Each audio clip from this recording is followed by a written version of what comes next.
Assalamualaikum warahmatullahi wabarakatuh. Nama saya Nabila Firdaus, NIM 43 dari Manajemen Rekayasa semester 6.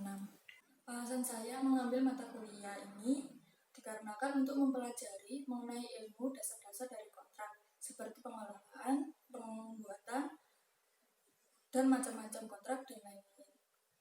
Kemudian apa saja yang sudah diperoleh dari mata kuliah manajemen kontrak? Di mata kuliah manajemen kontrak ini saya sudah mendapatkan seperti bagaimana cara membuat kontrak, macam-macam kontrak, serta bagaimana cara pengelolaan dan pengendalian kontrak. Kemudian, jelaskan perbedaan antara istilah manajemen kontrak dengan pembentukan kontrak. Manajemen kontrak adalah proses pengelolaan segala aspek yang berkaitan dengan kesepakatan antara dua belah pihak. Kemudian, sedangkan untuk pembentukan kontrak, yang dimana tahap ini kedua belah pihak harus membuat identifikasi kebutuhan, pembuatan lingkup kerja, evaluasi risiko, membuat rencana pengelolaan kontrak, dan pemilihan dan penunjukan kontraktor atau pihak lain sebagai eksekutor proyek.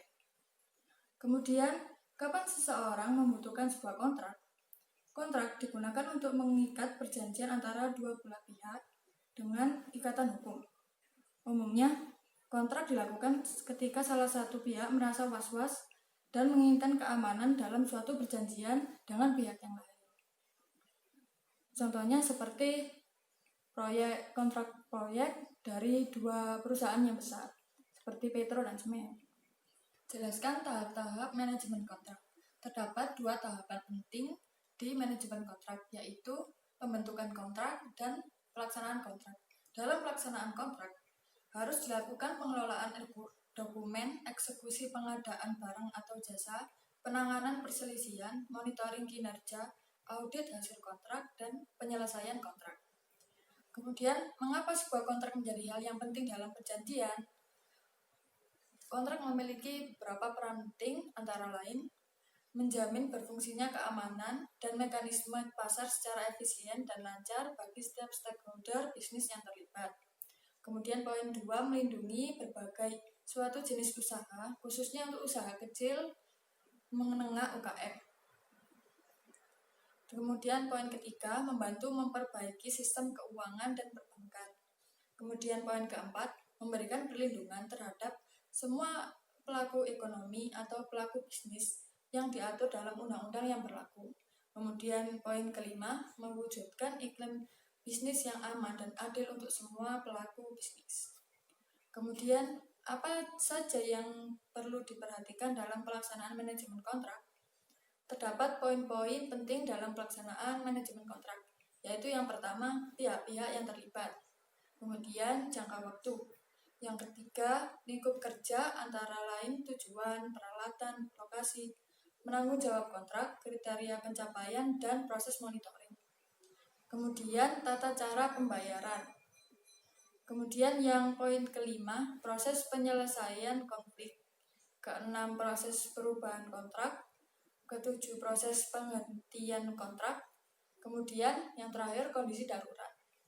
Ada beberapa macam jenis kontrak yang biasa digunakan di Indonesia, yaitu yang pertama, kontrak harga satuan atau unit price kontrak, yaitu dalam kontrak ini pihak kontraktor hanya menentukan harga satuan pekerjaan untuk biaya semua jenis pekerjaan yang mungkin dikeluarkan termasuk biaya overhead dan keuntungan.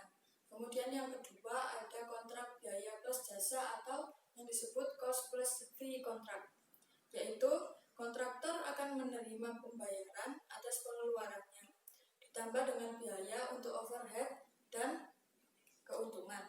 Kemudian untuk yang ketiga, kontrak biaya menyeluruh atau yang disebut lump sum kontrak, yaitu dalam kontrak ini menyatakan bahwa kontraktor akan melaksanakan proyek sesuai dengan rancangan biaya tertentu. Kemudian, siapa saja yang berhak melakukan proses kontrak?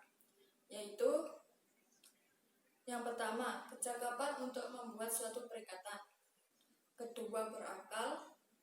Kemudian tiga, menyetujui kontrak dengan kemauan tanpa paksaan. Kemudian keempat, cukup umur. kemudian dan lain-lain. Poin yang terakhir, apa saja yang membuat sebuah kontrak dikatakan tidak valid?